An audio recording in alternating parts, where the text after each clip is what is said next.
Hello everyone, good morning. কেমন আছেন আপনারা সবাই? আশা করি আপনারা সবাই ভালো আছেন ও সুস্থ আছেন। আমরাও ভালো আছি এখন।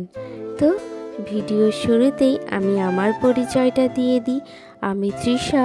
আমার ছোট্ট একটি পরিবার তৃষা সিম্পল লাইফস্টাইলে আপনাদেরকে অনেক অনেক স্বাগত। আশা করি আজকের ভিডিওটি আপনাদের বেশ ভালো লাগবে। আজ হচ্ছে বুধবার, আর এখন ঘড়িতে বাজে ঠিক ওই 5:30 নাগাদ। এখন থেকে আপনাদেরকে সাথে নিয়ে আজকের ভিডিওটা আমি শুরু করলাম। এখন বলুন তো, ঠান্ডাটা কিন্তু বেশ ভালো পড়ে গেছে, যেহেতু অঘ্রাণ মাস শুরু হয়ে গেছে।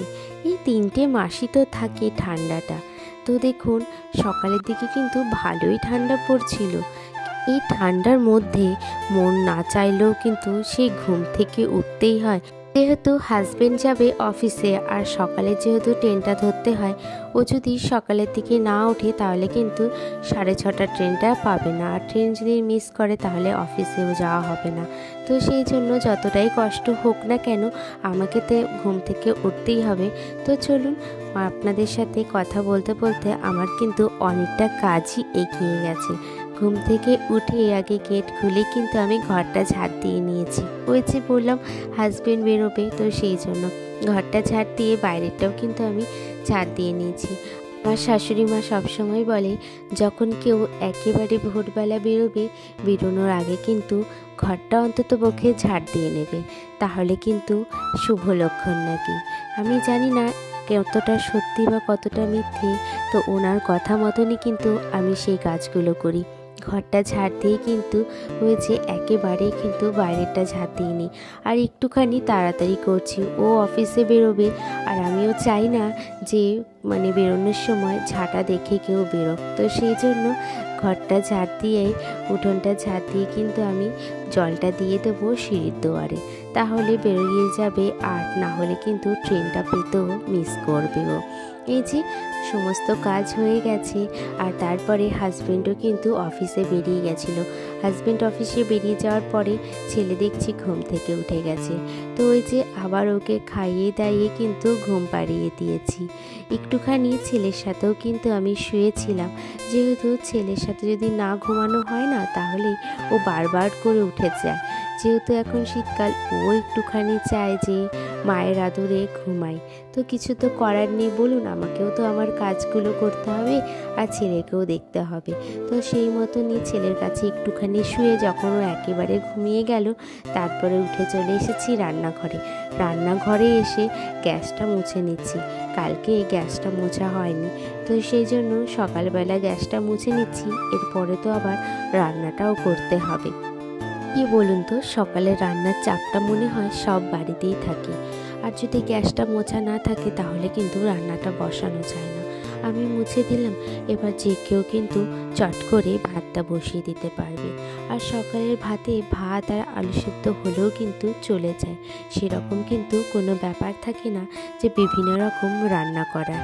তো এদিকে দেখুন, আমার না গ্যাসটা মোছাও কিন্তু হয়ে গেছে। তারপরে ঘরে চলে এসেছি। ঘরে এসে কিন্তু আমি ঘরটা মুছে নিচ্ছি। ওই যে দেখুন, তাতান কিন্তু এখনও দেখুন ঘুমাচ্ছে। তো এটাই সুযোগ আমার, ও যতক্ষণ ঘুমাচ্ছে ততক্ষণে কিন্তু আমি আমার সমস্ত কাজ সেরে নিতে পারবো। আর উঠে গেলেই ওকে নিয়ে থাকতে হয়, সবাই মিলেই রাখা হয়। আর সত্যি বলতে তাতান কিন্তু উঠে গেলে অতটাও কান্না করে না, যদি ওর শরীরটা ভালো থাকে। আর যদি ওর শরীরটা ভালো না থাকে তাহলে একটুখানি খিটখিট করে ঠিকই। কি করব বলুন, বাচ্চা মানুষ তো, আর তো কিছু বলাও যায় না। আর কি বলবো ওকেও, বা বুঝতে পারি আমাদের নিজেদেরই শরীর খারাপ হলে আমরা নিজেরাই কীরকমের খিটখিটে হয়ে যায়। তো এদিকে দেখুন, আমার ঘর মোছা হয়ে গেছে। ঘর মুছে কিন্তু আমি, এই যে বাবা ঘুম থেকে উঠে গেছে, তো তার জন্য আমি কি করলাম, বাবার বিছানাটা কিন্তু গুছিয়ে নিচ্ছি। পরে যেহেতু বাবাকে চা করে দিতে হবে, আর বাবা যাবে হচ্ছে যে কাজে, তো সেই জন্য বিছানাটা গুছিয়ে কিন্তু বাবাকে চা করে ঘরে চলে এসেছি। তো এদিকে দেখছি এখনও তাতান ঘুমাচ্ছে। তো আমি ভাবলাম কি, এই ফাঁকে আমি শোকেসটা একবার গুছিয়ে নিই। এই কিছুদিন আগে না আমি বিয়ে বাড়ি গেছিলাম, তো বিয়েবাড়ি থেকে এসে না আর শোকেসটা গোছানো হয়নি। প্রত্যেকটা দিনই ভাবি গোছাবো, এই গোছাবো ওই গোছাবো, কিন্তু সেটা আর হয়ে উঠছে না। কোনো না কোনো কাজ পড়ে যাচ্ছে আর সেই কাজগুলো কিন্তু হচ্ছে না।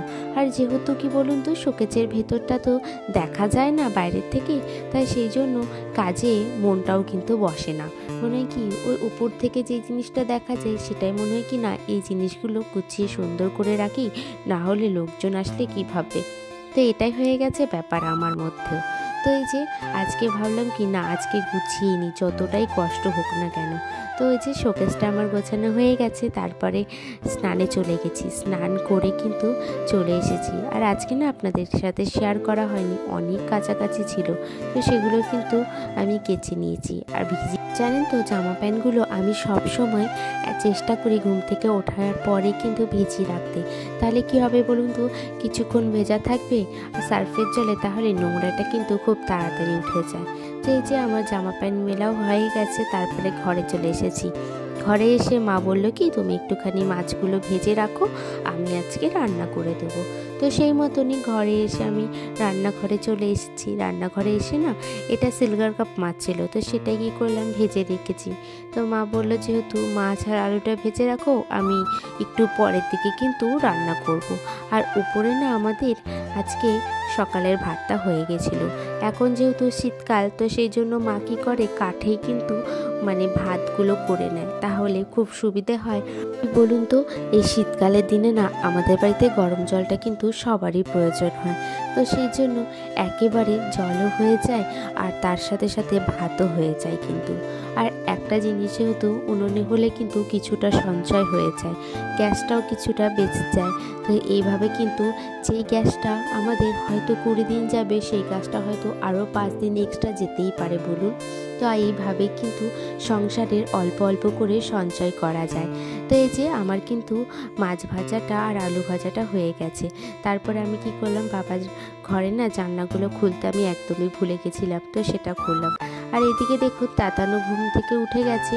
আর তাতানকে ঘুম থেকে ওঠানোর পরে না আমি ওই চেষ্টা করি আধ ঘন্টার মতন একটুখানি রোদে রাখার, যেহেতু ওর যে ঠান্ডার দোষ, তো সেই জন্য রোদে থাকলে হয়তো ঠান্ডাটা একটু কম লাগতে পারে, কিন্তু তারপরেও কীভাবে যে ঠান্ডাটা লেগে যায় বোঝাই মুশকিল হয়ে যায়। এই যে দেখুন এখনও কিন্তু আমি ওকে সোয়েটার পরিয়ে রেখেছি, চেষ্টা করি সোয়েটার পরিয়ে রাখার। আর বারবার করে দেখি যদি ঘামিয়ে যায়, কিন্তু ওই যে ঘামালেও ঘামটা মুছিয়ে দিই। কিছু করব বলুন, কীভাবে যে ও ঠান্ডাটা কমাবো আমি নিজেই বুঝতে পারি না। তো ওকে না ওর দিদির কাছে দিয়ে এসেছি। ওর দিদি আর ও মিলে ওই রোদের মধ্যে খেলা করছে, আর হচ্ছে যে রোদটাও কিন্তু পোয়ানো হচ্ছে। তারপর আমি ঘরে চলে এসেছি ঘরের বিছানাটা কিন্তু গোছাতে। এর মধ্যে দেখি কি কারেন্ট চলে গেছে। তো আর কি করব, তো অন্যগুলো কাজ করলাম। তারপরে যখন কারেন্ট এসেছে তখন আবার কি করছি, বিছানাটা গুছিয়ে নিচ্ছি। আর আমাদের এখানে না এখন প্রত্যেক দিন সকালের দিকে কারেন্টটা খুব যাচ্ছে। সামনে যেহেতু পৌষ মেলা চলে আসছে, তো সেই জন্য মনে হয়, আর মেলার তো কাজ শুরু হয়ে গেছে, ওই কারণে হয়তো কারেন্টটা এইরকম ডিস্টার্ব করছে। দেখুন আপনাদের সাথে কথা বলতে বলতে আমি কিন্তু আমার বিছানাটাও কিন্তু গুছিয়ে নিচ্ছি। আর এখন যেহেতু শীতকাল, তো এখন না ওই বিছানার মধ্যে অনেক রকম জিনিস থাকে। আমার বিছানাতে তো অনেক কিছু আপনি পাবেন। প্রথমত ছেলের তো টিস্যু থেকে শুরু করে, হাগিস থেকে শুরু করে, তারপরে আমি রাখি কি ওর ওষুধটাও আমি কিন্তু অনেক সময় বিছানাতে নিয়ে থাকি, যদি কখনো শরীরটা খারাপ করে বা পেটে ব্যথা হয়। তো সেই জন্য বেশিরভাগ টাইমে কিন্তু আমি পেটে ব্যথার ওষুধটাই আমি নিয়ে থাকি। আর এখন যেহেতু ওর কাশিটা হচ্ছে, তো সেই জন্য কাশির ওষুধটা আমি নিয়ে রাখি। আর তাছাড়াও এখনকার যেহেতু শীতকাল, এই ব্ল্যাঙ্কেটগুলো গোছাতে গোছাতে না আমার সত্যি বলতে হাত ব্যথা হয়ে যায়। আমার এতটাই বিরক্ত লাগে। প্রথমত এই ওয়েদারটা আমি একদম পছন্দ করি না। সেকেন্ডতম এই সোয়েটার পরো বলো, এই ব্ল্যাঙ্কেট, এই সমস্ত জিনিসের জন্য যতই আমার গরম হোক সেটা আমি সহ্য করতে পারলেও এই শীতটা কিন্তু আমি একদমই সহ্য করতে পারি না। তো এই যে আমার কিন্তু ব্ল্যাঙ্কেটগুলো গোছানো হয়ে যাচ্ছে। চলুন আপনাদের কিছু সুন্দর কমেন্ট আমি আজকে পড়ে নিই। তো শিখা ব্লগ দিদি বলেছে, দি ভাই প্রথম এলাম তোমার পরিবারে, তো লাইক দিয়ে দেখে গেলাম আপনার ভিডিওটি। থ্যাংক ইউ দিদি আমার সাথে থাকার জন্য। আর আরও লিখেছে, সব মিলিয়ে ভিডিওটা কিন্তু খুব সুন্দর হয়েছে। তো থ্যাংক ইউ দি ভাই, এইভাবে আমার পাশে থেকো। আমিও তোমাদের ভালোবাসে যেহেতু এইভাবেই এগিয়ে যেতে পারি। রিম্পা তালুকদার দিদি কমেন্ট করেছে যে কত মাস তোমার ছেলের চলছে, তুমি যে খিচুড়ি দিচ্ছ। আমার ছেলের এই পুরোপুরি 6 মাস, আজকে 4 দিন চলছে দিদি ভাই। তো আমি আস্তে আস্তে খিচুড়িটা ধরেছি, মানে ওর অন্নপ্রাশনের পরের থেকে, অন্নপ্রাশনের 2-3 দিন পরের থেকে আস্তে আস্তে খিচুড়িটা আমি ধরেছি। যেহেতু ওরও তো একটা অভ্যাসের ব্যাপার, এতদিন তো ফর্মুলা মিল্ক খেয়েছে, এবার সেটা একটুখানি তরল আর এটা একটুখানি গাঢ় করে খাওয়াচ্ছি। ওরও কিন্তু একটুখানি অ্যাডজাস্ট করারও ব্যাপার থাকে, তো সেই জন্য। একজন পিয়ালি মাহাতো দিদি লিখেছে, দিদি তোমার ছেলেকে ডেলি কি খাওয়াও? দিদি আমার ছেলেকে আমি ফর্মুলা মিল্ক খাওয়াই, আর হচ্ছে যে শুধু দুপুরবেলার দিকে মানে 11টার দিকে, আর চেষ্টা করি কোনো দিন কিন্তু সেটা 2টোর দিকে বা 1টার দিকে আমি খিচুড়িটা 2বার করে খাওয়াই, কিন্তু সেটা কোনো দিন খুবই সীমিতভাবে। আরেকজন দিদিভাই লিখেছে যে দিদিভাই তোমার ভিডিওগুলো খুব ভালো লাগে, থ্যাংক ইউ দিদি, এভাবে আমার পাশে থেকো। সোনালি পিকু ব্লগ লিখেছে খুব ভালো লাগলো, নতুন বন্ধু হলাম, থ্যাংক ইউ দিদিভাই, আমিও তোমার পাশে রইলাম। আর এদিকে আপনাদের সাথে গল্প করতে করতে আমার কিন্তু অনেকটা কাজ এগিয়ে গেছে। আমার বিছানাটাও গোছানো হয়ে গেছে, তারপরে কিছুক্ষণ কিন্তু আমি তাতানের সাথে ছিলাম, খাওয়ানো দাওয়ানো সব কাজ কিন্তু আমার হয়ে গেছে। তারপরে ছাদের থেকে জামা প্যান্টটা এনে ওই যে ঘরটা ঝাড় দিয়ে নিলাম, দুপুর যেহেতু হয়ে গেছে। আর ওইদিকে মা কিন্তু রান্না বান্না সমস্ত করে ফেলেছে। তারপরে জামা প্যান্টগুলো দিদি গুছিয়ে দিয়েছিল, আমি আর গোছাতে পারিনি, তখন ওই তাতানকে যেহেতু নিয়েছিলাম তো সেই জন্য। এদিকে জামা প্যান্টগুলো গুছিয়ে দিদি ঘরে দিয়ে গেছিলো, তো সেই জামা প্যান্টগুলোই কী করলাম, গুছিয়ে নিচ্ছি আলনাতে। যেখানকার জিনিস সেখানে না থাকলে কিন্তু ভালো লাগে না। তো তারপরে দেখুন বিকেল হয়ে গেছে, বিকেল হয়ে যাওয়ার পরে যেহেতু একটুখানি রেডি হয়ে নিচ্ছি, এই রেডি বলতে কি একটুখানি মাথাটা আঁচড়ে নিচ্ছি আর সিঁদুরটা পরে নিচ্ছি। তারপরে না আমার আর ভিডিও করা সেরকমভাবে হয়ে ওঠেনি। তো আজকের মতন ভিডিওটা আমি এখানেই শেষ করলাম। যদি আমার ভিডিওগুলো আপনাদের ভালো লেগে থাকে তাহলে আমার সাথে থাকবেন ও পাশে থাকবেন। দেখা হচ্ছে আবার নতুন একটি ভিডিওতে নতুন কিছু কথার সাথে। আর আপনারাও কিন্তু এইভাবে আমার পাশে থাকবেন।